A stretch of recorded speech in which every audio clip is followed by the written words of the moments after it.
حضرت ابوبکر کو جو مارنے آئے، جو انہیں قتل کرنے آئے، وہ مسلمان نہیں ہیں۔ حضرت عثمان کو جو مارنے آئے وہ اسلام سے نکل گئے، حضرت عمر کو جو مارنے آئے وہ اسلام سے نکل گئے۔ لیکن جب ہم کہیں مولا کائنات کو جو مارنے آئے تو مسلمان یہ کہیں کہ ما ادری، ہم نہیں جانتے، پتہ نہیں، دونوں مسلمان تھے۔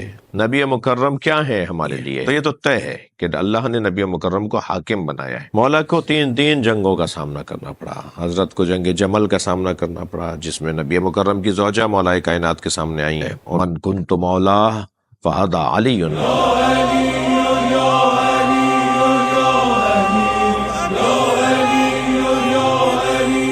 اعوذ باللہ من الشیطان الرجیم، بسم اللہ الرحمن الرحیم، وبہ نستعین وہو خیر ناصر ومعین، وصلی اللہ علی سیدنا مولانا ابی القاسم محمد وآلہ الطیبین الطاہرین، ولعنۃ اللہ علی اعدائہم اجمعین، اما بعد، قال الحکیم فی قرآن الکریم، بسم اللہ الرحمن الرحیم، یا ایہا الذین آمنوا اتقوا اللہ وکونوا مع الصادقین۔ سب سے پہلے تو آپ سب کو عید سعید غدیر، جو اعیاد امت مصطفیٰ صلی اللہ علیہ وآلہ وسلم میں سب سے بڑی عید ہے، تمام عیدوں پر غالب عید ہے۔ اگر وہ عید ہو، اگر وہ عید ہمارے لیے پسندیدہ، مطلوب اور محبوب اور مقبول ہو، تو پھر عید الاضحیٰ اور عید الفطر بھی عید ہوگی۔ تمام خوشیاں ایک خوشی کے اوپر منحصر اور گویا محدود ہیں اور اس پر انحصار کرتی ہیں۔ ایک خوشی ایسی ہے جس خوشی پہ ساری خوشیاں انحصار کرتی ہیں، یعنی اگر وہ خوشی ہے تو ساری خوشیاں ہیں، اور اگر وہ خوشی نہیں ہے تو پھر کوئی خوشی نہیں ہے۔ اس کی وجہ کیا ہے؟ اس کی وجہ یہ ہے کہ پروردگار عالم نے اپنے حبیب کو، اپنے محبوب کو، اپنے معشوق کو، اپنے عاشق کو، سرکار دو جہاں حضرت محمد مصطفیٰ صلی اللہ علیہ وآلہ وسلم سے یہ ارشاد فرمایا کہ ان لم تفعل فما بلغت رسالتہ، اگر تم نے یہ کام نہیں کیا تو گویا ساری رسالت کی محنتیں، تمام تر زحمتیں، ہجرتیں، صعوبتیں، تکالیف، وہ سب کی سب محنتیں رائے گاں چلی جائیں گی اگر یہ کام تم نے نہیں کیا۔ اور وہ کام کیا ہے؟ وہ کام مولا کائنات کی ولایت کا اعلان ہے، مولا کائنات کی ولایت کا اعلان ہے، علی کی محبت کا اعلان ہے، علی کی حکومت کا اعلان ہے۔ اگر اس امت مصطفیٰ پر، انسانیت پر، مخلوق الہی پر وہ جو ولایت تشریعی ہے، ولایت تکوینی سے تو کوئی نہیں روک سکتا، وہ جو اللہ نے انہیں مقام اور عظمت اور فضیلت عطا کی ہے، وہ جو تصرفات انہیں عطا کی ہیں، وہ جو اختیارات انہیں اللہ نے عطا کی ہیں، وہ کوئی نہیں روک سکتا تھا۔ لیکن ولایت تشریعی یعنی اس امت کے اوپر مولا علی علیہ السلام کی ظاہری حکومت، ان کی بات کو قبول کیا جائے، ان کے حکم کو مانا جائے، انہیں اپنا مولا، اپنا آقا، اپنا سردار، اپنا حاکم تسلیم کیا جائے۔ من کنت مولا فہذا علی مولا، یہ جو میں جس کا مولا ہوں اس کا علی مولا ہے۔ نبی مکرم کیا ہے ہمارے لیے؟ اگر ہم طے کر لیں کہ نبی مکرم ہمارے لیے کیا ہے تو خود بخود طے ہو جائے گا کہ علی ہمارے لیے کیا ہے۔ نبی مکرم کو اگر امت اب تک حاکم نہیں مان پائی، اس لیے کہ قرآن مجید نے تو اعلان کر دیا تھا، فَلَا وَرَبِّكَ لَا يُؤْمِنُونَ حَتَّى يُحَكِّمُوكَ فِي مَا شَجَرَ بَيْنَهُمْ ثُمَّ لَا يَجِدُوا فِي أَنفُسِهِمْ حَرَجًا مِّمَّا قَضَيْتَ وَيُسَلِّمُوا تَسْلِيمًا۔ اللہ نے تو اعلان کر دیا تھا کہ اے میرے مصطفیٰ، اے میرے محبوب، تمہارے رب کی قسم اگر کوئی تمہیں اپنا حکم نہ مانے، تم سے فیصلے نہ کروائے اپنے مشاجرات میں، اپنے اختلافات میں، تو گویا وہ مومن ہی نہیں ہے۔ تو یہ تو طے ہے کہ اللہ نے نبی مکرم کو حاکم بنایا ہے۔ جب اللہ نے نبی مکرم کو حاکم بنایا ہے تو پھر نبی نے فرمایا ہے کہ من کنت مولا فہذا علی مولا، میں جس کا مولا ہوں، علی اس کا مولا ہے۔ تو حاکم بنایا ہے، ولایت عطا کی ہے، حاکمیت عطا کی ہے، سرداری عطا کی ہے نبی مکرم نے اللہ کے حکم سے۔ مولا کائنات کی ذات کو پروردگار عالم نے اس پوری کائنات کے لیے محور اور مرکز قرار دیا ہے بعد از نبی صلی اللہ علیہ وآلہ وسلم۔ اب سوال یہ ہے کہ جسے حاکم قرار دیا، جسے مولا قرار دیا، اسے بہت سارے لوگوں نے تسلیم نہیں کیا۔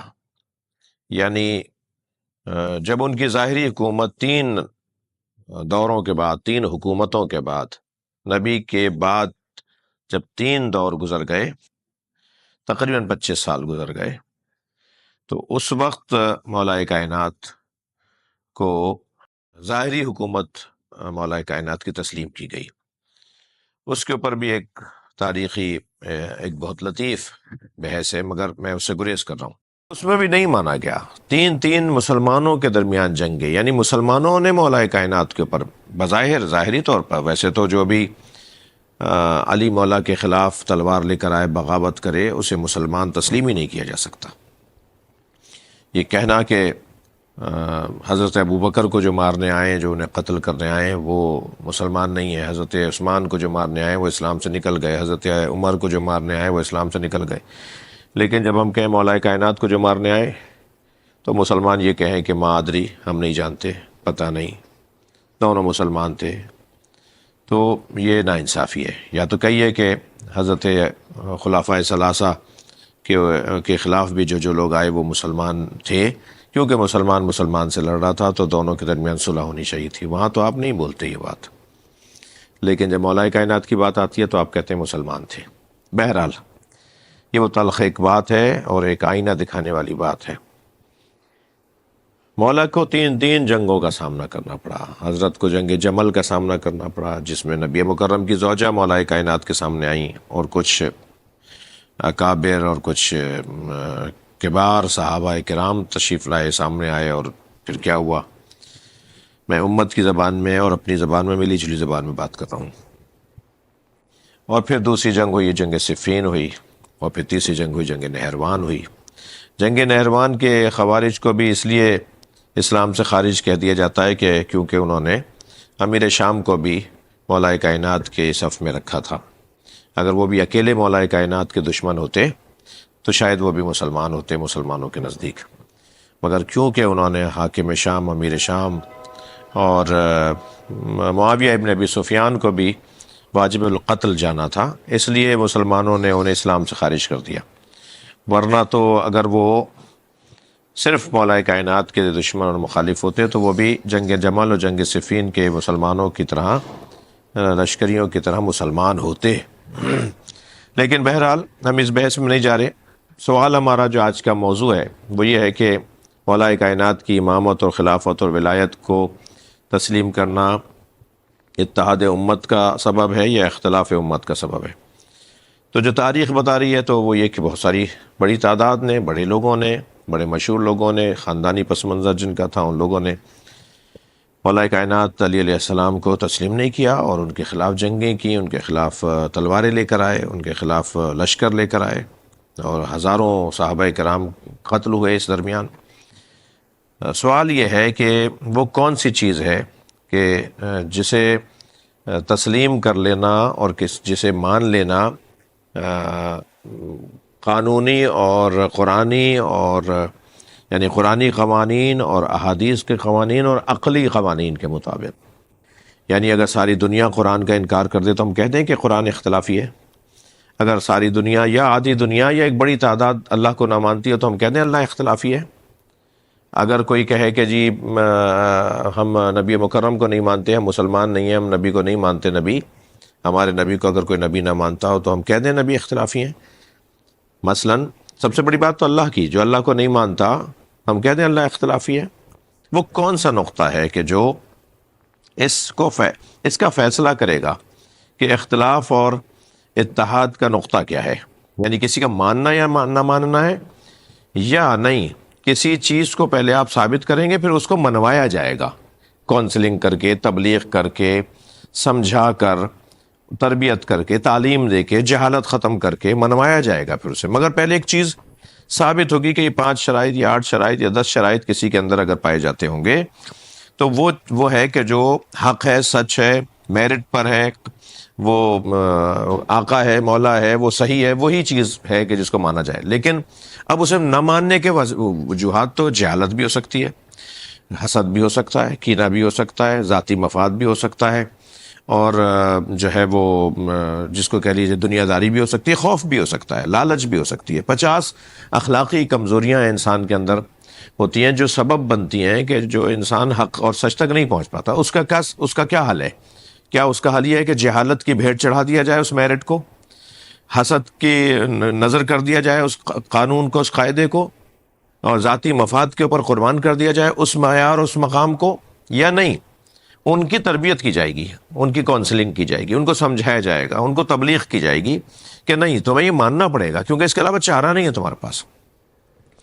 لہٰذا مولا کائنات علی بن ابی طالب علیہ السلام کی ولایت کو اور آپ کی امامت کو، خلافت کو تسلیم کرنا یہ حق ہے، سچ ہے، میرٹ پر ہے. پہلے ہمیں اس پہ بات کرنی ہوگی کہ مولا کا جو وجود ہے، مولا کی جو امامت و خلافت ہے وہ حق اور سچ ہے، اور وہ میرٹ پر پوری اترتی ہے. جس کا حق ہے وہ وہی علی ہے، یعنی اس عنوان کا حقدار صرف علی ہے، اس عنوان کے حقدار مولا علی علیہ السلام ہے. پہلے ہمیں اس کے اوپر بات کرنی ہوگی. پھر بات دوسری آئے گی کہ نہیں صاحب جو نہیں مان رہے تو نہیں ماننا، یعنی مقبول کرنے کے لیے، قبول کروانے کے لیے آپ کو تبلیغ کرنی پڑے گی. جیسے اللہ آج آپ منواتے ہیں نہیں منواتے، قرآن منواتے ہیں نہیں منواتے تبلیغ کے ذریعے سے، ایسے ہی آپ کو تبلیغ کے ذریعے سے مولا کائنات کی ولایت کو پھر منوانا پڑے گا. پورے قرآن میں بلغ فعل امر، صیغہ امر، فعل امر کا صیغہ بلغ ایک ہی جگہ آیا ہے، اور وہ ہے ولایت مولا کائنات کے بارے میں. یعنی نبی مکرم سے فرمایا اللہ نے کہ پہنچا دو، یہ خبر پہنچاؤ، یہ بات پہنچاؤ. اور وہ بات کیا پہنچاؤ؟ کہہ دو کہ میں جس کا مولا ہوں علی اس کا مولا ہے. تو یہ جو اللہ کی طرف سے جو سسٹم بنا ہے وہ تو علی بنے. نبی کے بعد اگر اللہ کی طرف سے کوئی نظام بنا ہے تو وہ مولا کائنات کی ولایت ہے. اب اسے منوانا ہے، جیسے اللہ کو منوانا ہے، جیسے قرآن کو منوانا ہے، جیسے رسول اللہ کو منوانا ہے، جیسے جو ہے وہ شرعی احکامات کو منوانا ہے، جیسے نماز اور روزے کو منوانا ہے، جیسے ان تمام صحیح باتوں کو منوانا ہے. ایسے ہی ایک سب سے بڑی صحیح بات اللہ رسول کی، توحید اللہ کی اور نبی کی نبوت و ختم نبوت کے بعد جو سب سے صحیح بات ہے وہ ولایت مولا علی ہے، وہ خلافت مولا علی ہے، وہ امامت مولا علی ہے. قرآن مجید کے اندر ہمیں وہ میرٹ، وہ قانون، وہ قاعدہ، وہ معیار قرآن مجید نے ہمیں عطا کیا. بہت ساری آیات ہیں. ان آیات میں ایک آیت جو میں نے آپ کے سامنے تلاوت کی وہ آیت کریمہ سورہ مبارکہ توبہ کی 119ویں آیت ہے، جس میں اللہ ارشاد فرما رہا ہے یا ایھا الذین آمنوا اتقوا اللہ وکونوا مع الصادقین. اے صاحبان ایمان تقوی پروردگار اختیار کرو اور سچوں کے ساتھ ہونے والوں میں سے بنو، رہنے والوں میں سے بنو. کونو مع الصادقین، سچوں کے ساتھ رہنے والوں میں سے قرار پاؤ. اے صاحبان ایمان تقوی اختیار کرو. مومنوں سے بات ہو رہی ہے، مومنوں سے بات ہو رہی ہے. غیر مومن نہیں مانتا کوئی گلا نہیں ہے. متقیوں سے بات ہو رہی ہے. علی علیہ السلام کو سوائے متقی کے کوئی نہیں مان سکتا. تقوی شرط ہے علی کو ماننے کا. سب سے بڑا تقوی علی مولا کی ولایت کو تسلیم کرنا ہے، سب سے بڑا تقوی. یعنی وہ حلیے اپنائے ہوئے ہو، وہ جو ہے وہ کہہ لیجئے کہ ایک رنگ اور ڈھنگ اپنائے ہوئے ہو، اور اس کے طور طریقے ایسے ہوں جیسے اس سے بڑا کوئی اللہ والا ہے نہیں. مگر اگر مولا علی کو نہیں مانتا تو گویا وہ کچھ بھی نہیں مانتا. تو سب سے بڑا تقوی وہ ولایت مولا علی علیہ السلام کو تسلیم کرنا ہے. اسی لیے اللہ نے ارشاد فرمایا اے مومنو تقوی اختیار کرو، اس قابل ہو جاؤ، لائق ہو جاؤ. ہر شخص نہیں مان سکتا علی کو، لائق ہو جاؤ. اسی طرح ایک اور آیت کے اندر پروردگار عالم نے اس ایک جملے کو بڑی تفصیل سے سورہ مائدہ کی 54ویں اور 55ویں آیت کے اندر ہماری رہنمائی کی ہے، جہاں ارشاد ہوا ہے بسم اللہ الرحمن الرحیم یا ایھا الذین آمنوا من یرتد منکم عن دینہ فسوف یأتی اللہ بقوم یحبهم ویحبونہ اذلۃ علی المؤمنین اعزۃ علی الکافرین یجاہدون فی سبیل اللہ ولا یخافون لومۃ لائم ذلک فضل اللہ یؤتیہ من یشاء واللہ واسع علیم. اس کے بعد میں ہے انما ولیکم اللہ ورسولہ الذین آمنوا الذین یقیمون الصلاۃ ویؤتون الزکاۃ وہم راکعون۔ یہ جو 3 ولایتوں اور 3 مولاؤں کو ماننے کی شرائط ہیں وہ 54ویں آیت کے اندر موجود ہیں۔ 6 شرائط بیان ہوئی ہیں، 6 شرائط بیان ہوئی، جس میں سب سے پہلے کہ اللہ اس سے محبت کرتا ہوگا، وہ بھی اللہ سے محبت کرتے ہوں گے، وہ مومنین سے متواضع ہوں گے، وہ کافروں سے متکبر ہوں گے، وہ مسلسل کوشش کرنے والے ہوں گے اللہ کی راہ میں، وہ ملامت کرنے والوں کے ملامت سے خوف زدہ نہیں ہوں گے۔ اب پھر کہا جا رہا ہے اب تمہارے اندر یہ جب کمال اور صفات جمع ہو گئی ہیں، کمالات اور صفات جمع ہو گئی ہیں، تو اب تم 3 مولاؤں کو مان سکتے ہو، اللہ کو، رسول اللہ کو، اور حالت رکوع میں زکوٰۃ دینے والے کو۔ اسی طرح اس آیت میں سورہ توبہ کی اس آیت کے اندر اللہ ارشاد فرما رہا ہے یا ایھا الذین آمنوا اتقوا اللہ، تقوی پہلے اختیار کرو، قابل بنو، اس قابل بنو کہ تم وکونوا مع الصادقین، پہ سچوں کے ساتھ ہو جاؤ۔ تو سچوں کے ساتھ، سچ جو ہے نا وہ ایک میرٹ کا مختصر ٹائٹل ہے، عنوان ہے۔ کہیں یہ سچا آپ کو علم کے باب میں کسوٹی بنے گی، کون ہے بڑا عالم؟ جو بڑا عالم ہے، جو وہ بات کر رہا ہے وہی سچ کر رہا ہے۔ کون ہے بڑا شجاع؟ جو میدان چھوڑ کے نہیں آیا، میدان میں ڈٹا رہا، وہ جو بات کر رہا ہے وہی بات صحیح ہے۔ یعنی 10 فضائل اور مناقب کے میدان بنیں گے جس میں صداقت ٹائٹل بنے گا۔ ہر میدان کی ایک صداقت ہے، اس میدان کی صداقت پہ جو پورا اتر رہا ہے وہ صادق ہے، اور حکم الہی ہے کہ سچوں کے ساتھ ہو جاؤ۔ اب سچوں کے ساتھ ہونا اتحاد ہے نا۔ نبی مولا کائنات کون سے میدان میں صادقین میں سے نہیں ہے، صادق نہیں ہے؟ علم میں علی سے بڑا کوئی میرٹ پہ اور کمال پر نہیں ہے بعد از نبی۔ یہ بات بار بار کرنے کی ضرورت نہیں ہے، مگر کیا کریں کہ ہمارے ہاں بعض لوگ ایسے بھی سننے والے ہوتے ہیں کہ جنہیں جو ہے نا وہ اس بات کا ادراک نہیں ہوتا، لہذا بار بار کہنا پڑتا ہے۔ یہ سارے فضائل بعد از نبی صلی اللہ علیہ وآلہ وسلم ہے۔ علم کے میدان میں علی سب سے صداقت کا عنوان، شجاعت کے میدان میں، غیرت کے میدان میں، عزت کے میدان میں، جی منصب کے میدان میں، شہرت کے میدان میں، غیرت کے میدان میں۔ کون سا ایسا میدان ہے؟ قضاوت کے میدان میں۔ ہر میدان میں ایک سچا ہے، یعنی سارے سچوں میں ایک ساتھ زیادہ بڑا وجود ہے، میرٹ جس کی بنتی ہے، معیار اور جس کا جو ہے وہ حق بنتا ہے کہ اس کو اولا اور اعلیٰ مانا جائے۔ پھر جب ایسا ہو جائے گا تو پھر جڑنا حکم الہی ہے۔ دیکھیں جو لوگ 80 سال اور 70 سال کے ہوں اور جاہل ہوں، اور جو 3 سال کا بچہ ہو، تو وہ جاہل اور وہ 3 سال کا بچہ حرکتوں میں، معاملات میں، اس کے ساتھ جو کچھ رویے ہوتے ہیں اس کے ساتھ جڑے ہوئے لوگوں کے، وہ ایک جیسے ہوتے ہیں۔ جاہل کو بھی ویسے ہی بہلا بسلا کے باتوں کو سمجھانا پڑتا ہے، بچے کو بھی ویسے ہی بہلا بسلا کے باتوں کو سمجھانا۔ معیار یہ نہیں ہے کہ کون نہیں مان رہا، دیکھا جائے گا۔ معیار یہ نہیں ہے کہ مان نہیں رہے، معیار یہ کہ کون نہیں مان رہا۔ جو نہیں مان رہا وہ کیسے نہیں مان رہا علم کو، وہ کیسے نہیں مان رہا شجاعت کو، وہ کیوں نہیں مان رہا غیرت اور عزت، وہ کیوں نہیں مان رہا قضاوت کے اندر، وہ کیوں نہیں مان رہا شجاعت کے اندر اور سخاوت کے اندر، جو سب سے بڑا کمال پر وجود ہے۔ تمام تر فضائل، لہذا میں نہیں کہتا اور میں نہیں ہے فضائل، ان تمام لوگوں میں جو زیادہ کمال والی شخصیت ہے وہ مولا کائنات کی شخصیت ہے۔ طے ہو گیا، طے شدہ بات ہے پھر کہ اس کی طرف رجوع کرنا، اس سے جڑ جانا، یہ وحدت امت مصطفیٰ، بلکہ کہوں وحدت انسانیت، اگر وہ مسلمان ہو جائے تمام انسان، وحدت انسانیت۔ قرآن مجید کے اندر ایک اور آیت بھی ہے کہ جس میں اعلان یہ ہے کہ تمام اہل کتاب مومن ہو کے مریں گے۔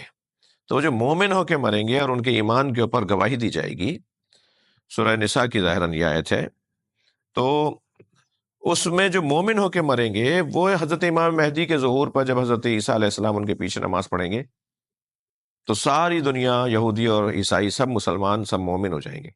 کس نقطے پر سب جمع ہوں گے بھائی؟ وہ نقطہ ولایت علی ہے۔ امام مہدی کون ہے؟ امام مہدی کون ہے؟ مولا امام علی، مولا علی علیہ السلام کے پوتے ہیں نا۔ ساری امت کو اس بات کے اوپر اقرار ہے کہ امام مہدی علیہ السلام جو آئیں گے، پوری امت کو جو جوڑ دیں گے، پوری امت کو جو متحد کر دیں گے، وہ علی علیہ السلام کا پوتا ہے۔ وہ ہوگا اعجاز سے، وہ ہوگا حکم الہی سے، وہ ہوگا اللہ کے کہیے کہ اللہ کے اعجاز سے۔